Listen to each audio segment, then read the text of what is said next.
Okay, hello and welcome everyone. So this video is going to be a walkthrough of the solution to the second exam in Principles of Microeconomics. And so what I'm going to do is at the very beginning, there's 40 questions. I'm just going to show them on the screen. So if you want to be able to, get your bearings if you had another version of the exam or if you're studying during a later semester or whatever, then you see the questions. And so as I'm doing this, it's going to take a long time, super annoying. Sorry, there's no better way to do this.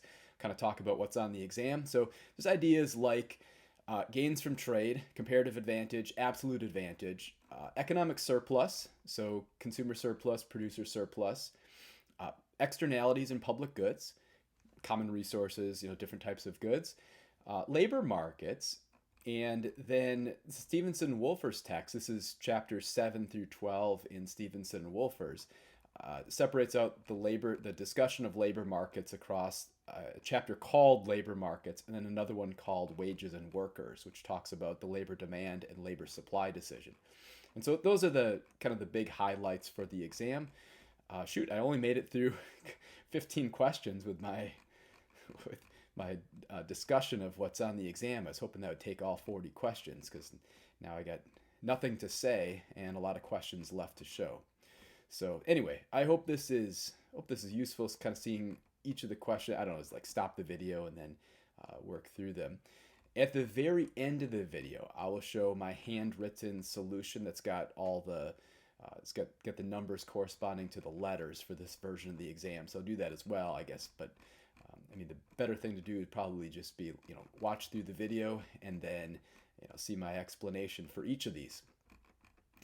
If you like the video, please like the video. That always helps with the YouTube algorithm to the extent that that matters. I don't know. The whole reason why I put my videos here is because I benefited quite a bit from video lectures that were available in the early days of video stuff. I was taking a linear algebra class, and Gilbert Strang, who still actually has some videos from MIT, who had been the textbook author, had his videos out, and I self-studied over the summer. There's a tremendous value to me, and so that's why I do this. But anyway, and also make it more accessible for my own students, because the YouTube link's way more portable than whatever is going to be, on the learning management system. Anyway, here's question 1. The idea that society should produce another unit of a product if the marginal social benefit exceeds the marginal social cost is known as the rational rule for society. Remember, so Stevenson and Wolfers are going to bring together the marginal principle and then embedding within the marginal principle our application of the cost-benefit principle, and then call that process the rational rule. So basically, compare marginal benefit to marginal cost. Marginal benefit's greater than marginal cost. Do more of that thing. Here, this is specifically the marginal social benefit, marginal social cost. So this is the rational rule for society. This is coming from the externalities chapter. Rational rule for society means the decision makers plus bystanders is who goes into marginal social benefit and marginal social cost. A private good such as a book is blank excludable and is blank in consumption. Private goods are rival and excludable. So it's going to be is rival and excludable is correct. A public good is non-rival and non-excludable. A common resource is rival and non-excludable. And a club good is going to be excludable but non-rival. Specialization will increase output when it's based on comparative advantage, right? So you might have thought absolute advantage, that's like who can produce the most stuff, or who can, if we're comparing the same amount of output, who can do it with the fewest resources. But what's really important for specialization and then ultimately for trade and gains from trade is specialization according to comparative advantage. Because remember, if you're doing anything other than what's your comparative advantage, you're literally wasting your time relative to what you'd be able to do if you were to specialize and then trade for the thing you lacked a comparative advantage in. So yeah, so the answer here is D, comparative advantage. Benefits that come from reallocating resources, goods, and services to better use when trade occurs are called, this is the gains from trade. So the idea is to redirect, this is what it's talking about, like reallocating, redirect resources from lower valued uses to higher valued uses, right? So it's the whole point of entrepreneurship or business or commerce in general, which is to take something that you're going to be able to add value to and then then trade to somebody else, and they're going to value it more highly than you are. And so you're willing to depart with whatever that thing is. It's going to make actually both of you better off. This is capturing the gains from trade. When a good is non-rival and non-excludable, that's a public good. Just mentioned that. Economic surplus measures the value of a decision's, well, total benefits minus its total costs, right? So economic surplus graphically is the area under the demand curve and then above the supply curve to the left of the quantity actually traded.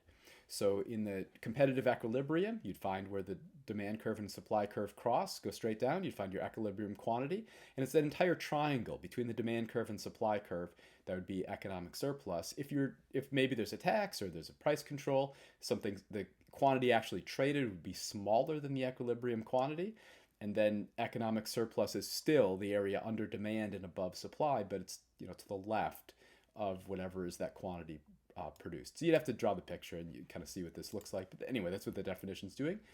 What will happen in a labor market if employers increase the amount of paid vacation days each year? Remember, we had a whole list of supply shifters. We had a whole list of labor demand shifters and labor supply shifters, and there's one that was common between both of them, and it was non-wage benefits, taxes, and subsidies. And so this is a non-wage benefit, but we're interested in what's gonna happen. We don't have to sift through, is this going to be labor demand or labor supply, because I just gave us labor supply for all of these. We have to figure out exactly what's going to happen. Basically, it's discerning, is this going to be a movement along the curve or is this going to be a shift? And if it's a shift, which direction? Well, this is not a movement along the curve, because that's going to require a change in price, which was the wage, but the wage didn't change. It's like the vacation that changed. That's a non-wage benefit. Well, okay, so it's going to be a shift. Which direction is this going to go? Well, it's going to be a rightward shift, because we're going to get an increase in labor supply, because more people are going to want to work, because you're going to have more paid vacation, right? You've paid time off. So even if you'd rather not be working, you'd rather not be working while getting paid for it, right? Which is what this is doing. Which of the following will not happen when the wage for pharmacists drops? Well, hold on. So we just talked a second ago about if the wage changes, we're going to get a movement along the curve. So what's not going to happen? The shift, right? So we're not going to get a shift in the supply curve for pharmacists. Yeah, people choose other occupations instead of becoming a pharmacist is going to be a shift, but in the labor supply for those things. What we'd say is what will happen is the wage for pharmacists drop, the quantity of labor supplied to the market for pharmacists falls, and instead we get an increase in labor supply for other things. Fewer people enter the workforce, become pharmacists. That's exactly a fall in the amount supplied, right? Existing pharmacists will want to work fewer hours. That's same thing. The difference is this is going to be the extensive margin interpretation, so people entering or leaving the market. And then this is going to be the intensive margin explanation for the decrease in quantity supplied. Existing pharmacists will want to work fewer hours. The intensive margin being current market participants change their intensity of engagement with that market, basically.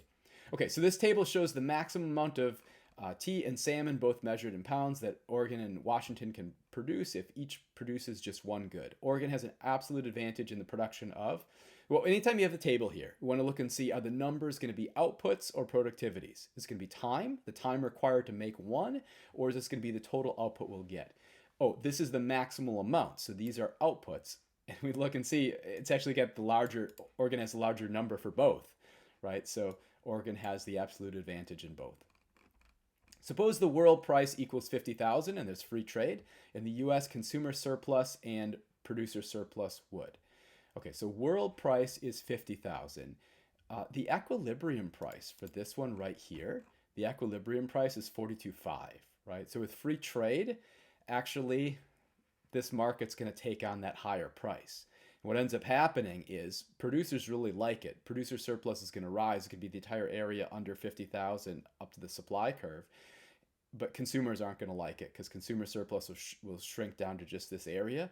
What's going to happen is when we open the doors to free trade, domestic consumers are going to have to compete with foreign consumers for those units. Why would I sell this locally for $42.50 $42,500 when there's somebody else who's going to pay $50,000 for it. Of course, I'm going to sell it to them. And that's the story here. So that's why consumer surplus decreases, producer surplus increases, because it's an export situation. All right, so assume a positively sloped supply curve and a negatively sloped demand curve. That's just a standard market, right? If the price of lemons is below the equilibrium price, economic surplus in the lemon market will be less than if it were at the equilibrium level.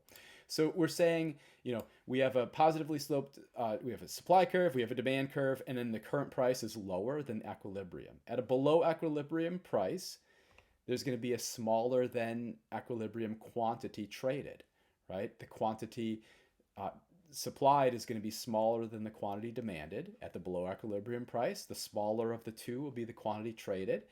And that's going to tell us, because the quantity traded is going to be less than optimal or less than the efficient amount, then overall economic surplus is going to be smaller than it would at the equilibrium level. The next one's true by definition. It's just a definition.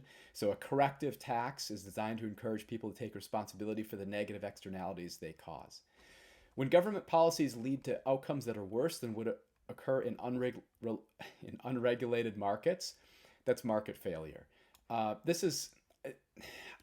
In retrospect, I didn't like any of these questions or any of these answers. So I just awarded everybody full credit for question 13. It was the same on both versions of the exam. Question 13 was. I would rather call this market failure than government failure. But whatever. Okay, so what you forgo in order to work is the opportunity cost of working. Hopefully that forego language, right? Opportunity cost is what you forego or sacrifice. Picks up on the definition of opportunity cost of working. According to the figure, if there's international trade in this market, the world price of an engine is 1,000, then what happens? Oh, the world price is way up here. The domestic equilibrium price is way down here. Domestic equilibrium looks at if it's 2,000, that'd be like 7,000. So what's going to happen here? So if there's international trade, the domestic quantity supplied is going to be way out here. It's going to be 1,000. The domestic quantity demanded at that price is going to be 400, right? So domestic quantity demanded is going to be 400. Here's where the demand curve crosses 1,000. Right down here below, I'd write QD at 1,000. And then over here, down here below 1,000, I'd write QS at the price of 1,000. Anyway, the difference between the quantity demanded and quantity supplied is 600 units. Domestic producers will export 600 units. I designed this one to follow on after the previous question we had, the other export situation. The intensive margin deals with how many hours each worker supplies the labor market, and the extensive margin deals with how many people there are in the workforce. We talked about that earlier in this exam. When the wage for public school teachers rises by 15% in a state, the number of people seeking jobs as teachers increases. And that's a change in quantity supplied. Number of people is the amount seeking work as a teacher. So a backward bending labor supply curve entails that relatively low wages, the blank effect, dominates the blank effect, and the supply curve has a blank slope. All right, so a backward bending labor supply curve has that kind of funny picture where part of the graph looks a little bit like the standard upward sloping supply curve. Part of the graph looks a little bit like a down, like other sloping. Down, it looks like a demand curve, right? And then there's a vertical portion, right? So okay, let's draw that picture. This is kind of as a V. It's supposed to be a W, so it looks like a little bit of a squiggle, whatever. So the idea is here's our quantity. Oh, it's a 0. I don't know. This is getting bad. Okay, so the idea is that relatively low levels, low wages, a substitution effect is dominant, and dominates the income effect. At higher levels, then the income effect becomes dominant. And the idea is, at relatively low wages, as your wage rises, you want to work more hours. So the difference, it's like I'm working at $5 an hour, $10 an hour, $20 an hour. I'm like, okay, good. I'm going to work more and more hours because I'm getting paid more. Then at a certain point, as your wage rises, maybe it's like $100 an hour, $1,000 an hour. You're like, wait a second, I now want to buy back some of my own leisure time. So backward bending labor supply curve looks like this. So at low levels, as wage rises, you want to work more and more. Then at a certain point, you'd rather have your time, and so then you want to work less, and you're able to buy more leisure. Sorry about the zero. It's supposed to be a Q. Sorry about that V. It's supposed to be a W. But yeah, such is drawing in preview. But all right. So the marginal cost of producing a marble sculpture is 10,000. The sculpture sold for 15,000. That's 5,000 in producer surplus, right? So here's the selling price. Here is the marginal cost. Price minus marginal cost is producer surplus. Without trade, the price is PA. When the economy is opened up to trade, price rises to PW, and producer surplus rises to GHIJK, right? Producer surplus. Originally, producer surplus was J and K, and it rises from J and K to JKGHI, right? This is another export situation. Looks just like the previous two that we've done. Here now I'm just referring to those the letters as to reference the producer surplus. Okay, a farmer agrees to give the company access to a private road on his property if the company reduces pollution. Farmer agrees to give access on the condition that the company is going to reduce pollution. This is an example of reducing an externality through private bargaining, right? They made an agreement. They came to an agreement. The farmer and the company came together and made an agreement. So that's an application of the Coase theorem. Coase theorem says if property rights are clearly defined and the cost of bargaining is zero, then the decision maker should be able to find the efficient solution. And it actually doesn't matter who has the original assignment of property rights, just that they're clearly defined and enforced. So if a firm hires labor such that wage is greater than marginal revenue product of labor, then profit can be increased by hiring less, right? Wage is going to be the marginal cost. Marginal revenue product is the price times marginal product. Marginal product is the additional output from hiring one more worker. Multiply that by the output good price, the price when you sell that good, and gives us the market value, the marginal benefit to the firm of hiring that additional worker. And then the cost of hiring that worker is just the wage. Here the wage exceeds the value that they're generating, so we want to hire less labor. Suppose the world price of a TV is $400. Government imposes a $100 tariff. Oh, we had to have an import one, didn't we?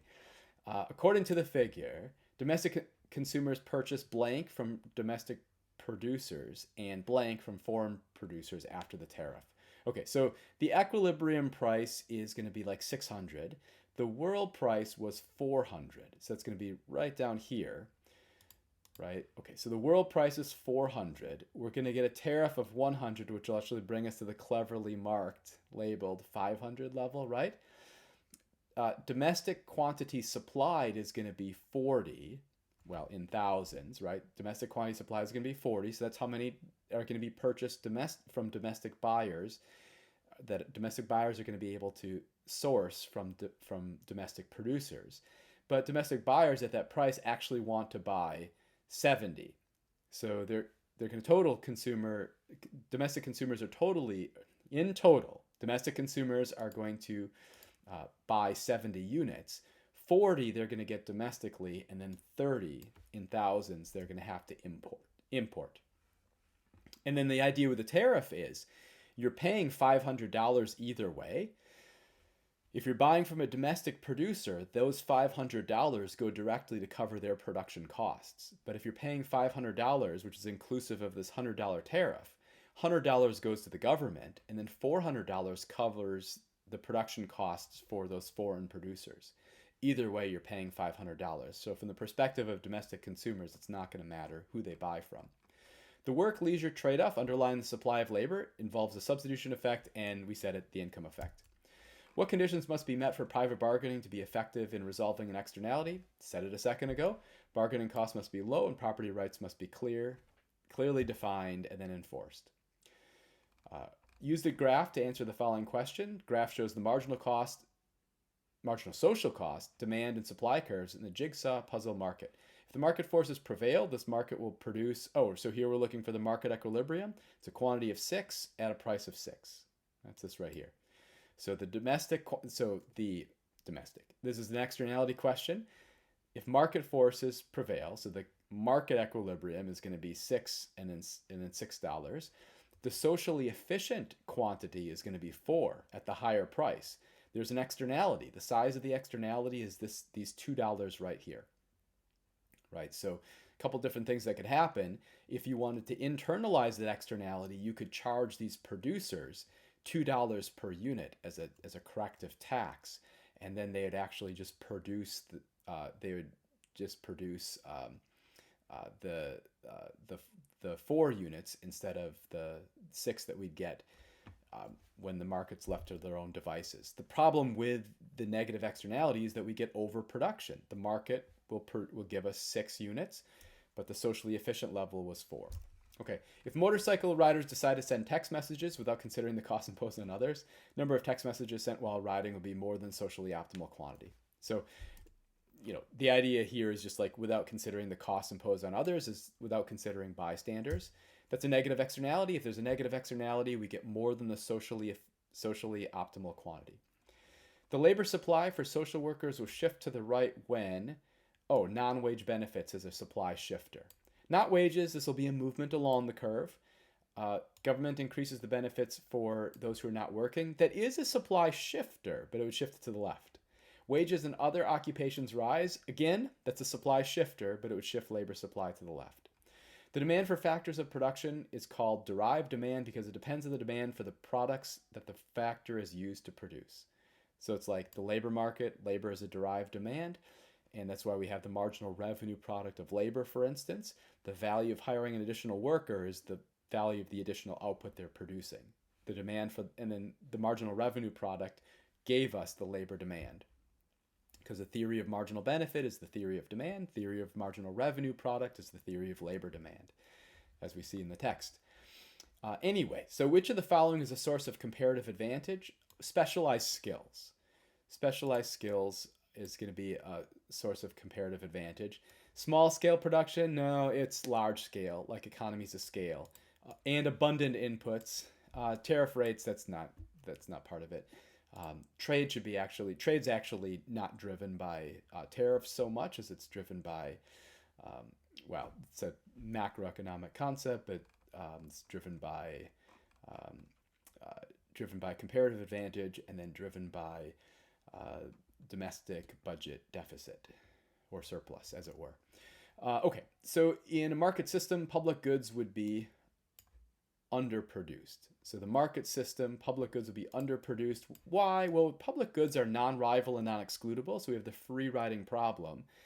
If the market's delivering the public good, people are going to want to, on average, free ride, meaning they're going to want to consume the good without paying for it. Since it doesn't harm anybody else directly, apart from the fact that they're not paying for it, therefore they're not providing the good. So we get under provision of public goods. That's why sometimes there's a compelling argument for the government to provide public goods, or at least to subsidize them. If the price of a carton of eggs is $2 and 100 are sold, consumer surplus is 80, total surplus is 150. What's producer surplus? Oh, well, if total surplus is 150 and consumer surplus is 80, then we know producer surplus is 70. Because 70 plus 80 is 150. And consumer plus producer surplus must equal total surplus. What's the difference between a positive externality and negative externality? It's whether the welfare of bystanders rises or falls. Positive externality is going to enhance the welfare of bystanders. Negative externality is going to be detrimental to bystanders. If the government increases training requirements to obtain an electrician's license, this will decrease the supply of electricians. Therefore, leftward shift of the supply curve against a stationary labor demand curve will give us a higher wage and a lower quantity, right? Same as any leftward shift of supply, higher price, lower quantity. Trade costs are the extra costs incurred as a result of buying or selling a good abroad rather than domestically, right? So specific to international trade. If they bake only muffins in a single day, Gregory bakes 10 muffins, Gabriella 5. If they bake only cookies, it's 10 and then 4.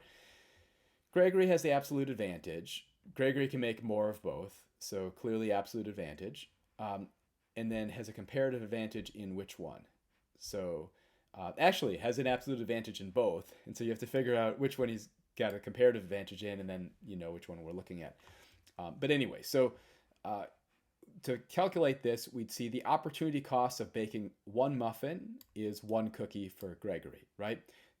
So the way that I like doing this, I'd say Gregory can bake 10 muffins or 10 cookies, and then I want to normalize one of them to 1 by dividing by whatever I need to do to make this 1. So I just divide through by 10 on both of these, right? 10 over 10 muffins is 1 muffin. 10 over 10 cookies is 1 cookie. For Gabriella, this would be 5 muffins or 4 cookies. So it'd be 5 divided by 5 can bake 1 muffin, or 4 divided by 5, 4/5 cookies, right? I'm just pick one perspective. I want my perspective to be muffins. And so I'm going to say, okay, it could be 5 muffins or it could be 4 cookies. If I divide 5 by 5, then I am getting the calculation for with the perspective normalized to 1 muffin. And then I have to divide 4 by 5. That'll be 4/5 cookies, which tells us, wait a second, when Gabriella bakes a muffin, Gabriella is giving up 4/5 of the cookie. But when Gregory baked a muffin, Gregory was giving up 1 whole cookie. So Gabriella has a comparative advantage in muffins. You can only have a comparative advantage in at most one of the 2 goods, and then the other person has a comparative advantage in the other, so Gregory has a comparative advantage in cookies, right? And then, you know, your opportunity cost of producing one is going to be reciprocal of opportunity cost of producing the other. So Gregory's opportunity cost of producing 1 muffin is 1 cookie, or of 1 cookie is 1 muffin. That's boring because it's 10 and 10 here. For Gabriella, the opportunity cost of producing 1 muffin is 4/5 cookies. The opportunity cost of producing 1 cookie is 5/4 muffins. That's more than 1. Therefore, Gabriella lacks the comparative advantage in cookies, but we saw that already. Okay, so we advertise bicycle for sale on Craigslist. Is Craigslist still a thing? I feel like is it still a thing? I don't know. That feels very like 2003, but okay, fine. All right, so for $1,000, willing to accept 700. The best offer is 500. Why not sell? Well, it's advertised for a price of 1,000, which doesn't matter because what we know is they're willing to accept 700. So this is a reservation price. This is like a marginal cost. This is the lowest amount that they'd accept. Best offer is 500. There's no gains from trade. That's the problem, right? Because if you're calculating consumer surplus, here's marginal cost, here's price. Marginal cost is greater than price. You don't want to make that deal. So the problem is marginal cost is more than the best offer, right?